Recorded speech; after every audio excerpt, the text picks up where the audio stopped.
Next point है हमारा जो थ्योरी के लिए है, फैक्टर अफेक्टिंग वर्किंग कैपिटल। कौन से डिफरेंट डिफरेंट फैक्टर है जो आपकी वर्किंग कैपिटल की रिक्वायरमेंट है उसको इफेक्ट करते हैं। ठीक है, सबसे पहला जो फैक्टर है वो है नेचर ऑफ बिजनेस। ठीक है, नेचर ऑफ बिजनेस। ठीक है, आप किस टाइप का बिजनेस करते हो। ठीक है, आप होलसेल बिजनेस करते हो, आप ट्रेडिंग बिजनेस करते हो या मैन्युफैक्चरिंग बिजनेस करते हो। तो हर टाइप के बिजनेस से आपका जो वर्किंग कैपिटल है वो अलग अलग हो जाएगा।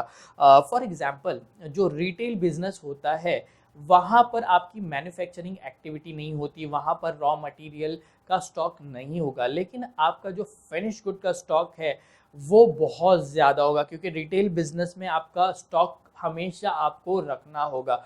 अदरवाइज स्टॉक आउट पोजीशन आपकी हो सकती है, आपके कस्टमर वापस जा सकते हैं।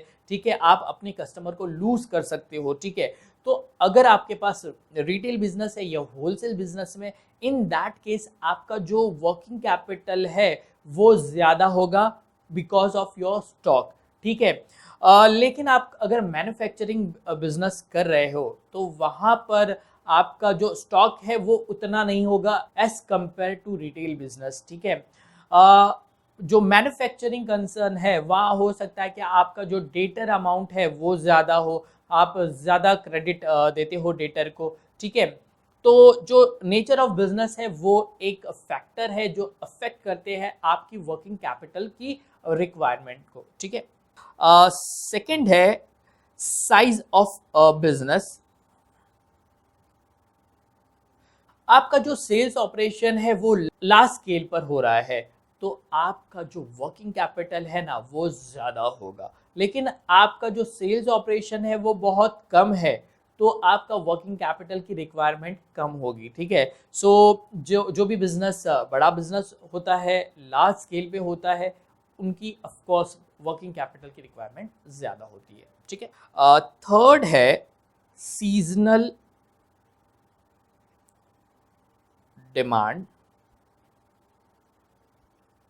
सीजनल डिमांड, देखिए अक्सर जो बिजनेस जो सीजनल बिजनेस करते हैं, फॉर एग्जांपल मैंगो जो नॉर्मली समर में अवेलेबल होते हैं, तो ऐसे बिजनेस का जो समर के सीज़न में हमारा जो वर्किंग कैपिटल की रिक्वायरमेंट ज़्यादा होगी, उस वक्त हमें स्टॉक ज़्यादा रखना होता है, उस वक्त हमारे रेटर ज़्यादा होते हैं as compare to other months of the year.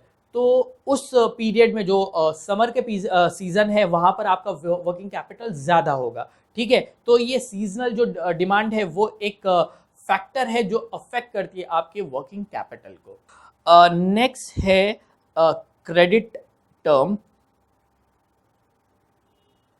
Credit term जो होता है, देखिए हम जो हमारे प्रोडक्ट है उसको हम हमेशा कैश पे नहीं सेल करते, हमें क्रेडिट देना होगा। ठीक है, हम हमेशा कैश पे बिजनेस नहीं करते। ठीक है, तो हम हमारे डेटर को जिसको हम माल सेल करें क्रेडिट पे कितना क्रेडिट दे रहे, अगर हमने उनको ज़्यादा क्रेडिट दिया 2 मंथ 3 मंथ 4 मंथ ज़्यादा क्रेडिट दिया तो हमारी जो वर्किंग कैपिटल है उसकी रिक्वायरमेंट ज़्यादा होगी। ठीक है, और अगर हमने हमारे जो डेटर है उनको कम क्रेडिट दिया तो हमारी वर्किंग कैपिटल की रिक्वायरमेंट कम होगी। उसी तरह जो हमारे क्रेडिटर होती जिनसे हमने परचेज किया है वो भी तो हमको क्रेडिट देते हैं। ठीक है, सो वो हमारी करंट लायबिलिटी होती है, तो उनसे हमें ज़्यादा से ज़्यादा जो क्रेडिट मिल रहा है, अगर हम 3 या 4 मंथ का क्रेडिट ले रहे हैं तो ऐसे सिचुएशन में हमारी वर्किंग कैपिटल की रिक्वायरमेंट कम होगी। ठीक है, लेकिन क्रेडिटर हमको क्रेडिट टर्म जो क्रेडिट पीरियड है वो कम दे रहे हैं तो हमारी जो वर्किंग कैपिटल है उसकी रिक्वायरमेंट ज़्यादा होगी। देखिए सिंपल सी बात है, जो क्रेडिट टर्म है डेटर के केस में, डेटर हमारा करंट असेट होता है। ठीक है, अगर हम हमारे जो डेटर है उनको ज़्यादा क्रेडिट दे रहे हैं, ज़्यादा क्रेडिट दे रहे हैं, तो हमारा जो करंट असेट है वो बढ़ जाएगा। करंट असेट बढ़ेगा तो हमारा वर्किंग कैपिटल बढ़ जाएगा। ठीक है, क्लियर है ना। उसके अगेंस्ट में हम क्रेडिटर की अगर बात करते, क्रेडिटर हमारा करंट लायबिलिटी होता है। ठीक है, क्रेडिटर से हम ज़्यादा से ज़्यादा क्रेडिट ले रहे हैं, हम क्रेडिटर से ज़्यादा क्रेडिट ले रहे हैं तो हमारा जो वर्किंग कैपिटल है ना वो कम हो जाएगा, ठीक है, क्योंकि करंट असेट में हम करंट लायबिलिटी को माइनस करते हैं, ठीक है। नेक्स्ट है growth and expansion. Growth and expansion, ठीक है। आपके बिजनेस में ग्रोथ हो रहा है, हम बिजनेस को एक्सपांड कर रहे हैं, ठीक है, तो हमारी जो कैपिटल की रिक्वायरमेंट है वो बढ़ जाएगी, भले से वो आपका फिक्स कैपिटल हो या वर्किंग कैपिटल हो, आपकी रिक्वायरमेंट बढ़ जाएगी, ठीक है। तो ग्रोथ और एक्सपांशन के केस में आपकी वर्किंग कैपिटल बढ़ेगी। ये एक फैक्टर है जो आपके वर्किंग कैपिटल को अफेक्ट करता है, ठीक है। नेक्स्ट है चेंजेस इन प्राइजेस, ठीक है। आपकी जो मटेरियल की कॉस्ट है वो बढ़ गई, मटेरियल की कॉस्ट बढ़ गई, मटेरियल की कॉस्ट बढ़ गई तो हमें ज़्यादा खर्चा करना पड़ेगा। लेबर की कॉस्ट बढ़ गई तो हमारा फीचर बढ़ जाएगा, ठीक है, ओवरहेड का बढ़ गया।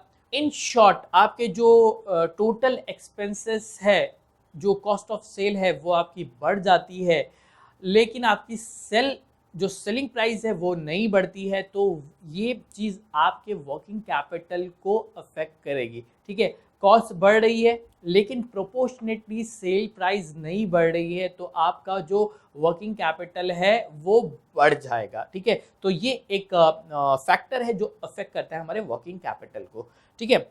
नेक्स्ट है ऑपरेटिंग एफिशिएंसी। ऑपरेटिंग एफिशिएंसी, हम हमारे प्रोडक्शन में बहुत एफिशिएंट है, ठीक है, हम बिल्कुल भी वेस्टेज नहीं करते, ठीक है, मैक्सिमम प्रोडक्शन हम करते हैं। तो ऐसे सिचुएशन में हमारी जो वर्किंग कैपिटल है उसकी रिक्वायरमेंट कम हो जाएगी, लेकिन हम एफिशिएंट नहीं है, ठीक है, ज़्यादा वेस्टेज हो रहा है, हमारी जो प्लांट है वो आइडल रहती है, काफ़ी टाइम ब्रेक डाउन होता है, तो ऐसी सिचुएशन में हमारा जो वर्किंग कैपिटल है वो बढ़ जाएगा, ठीक है। तो ये कुछ पॉइंट्स है, इसके अलावा जो टैक्सेस वगैरह है, गवर्नमेंट की पॉलिसी है, वो भी बहुत अफेक्ट करते हैं हमारे वर्किंग कैपिटल की, ठीक है। सो थ्योरी के लिए हमने अभी इतना किया है, इसके अलावा हमें वर्किंग कैपिटल साइकिल को भी पढ़ना होगा, ये हम हमारे नेक्स्ट लेक्चर में पढ़ेंगे, नेक्स्ट सेशन में पढ़ेंगे।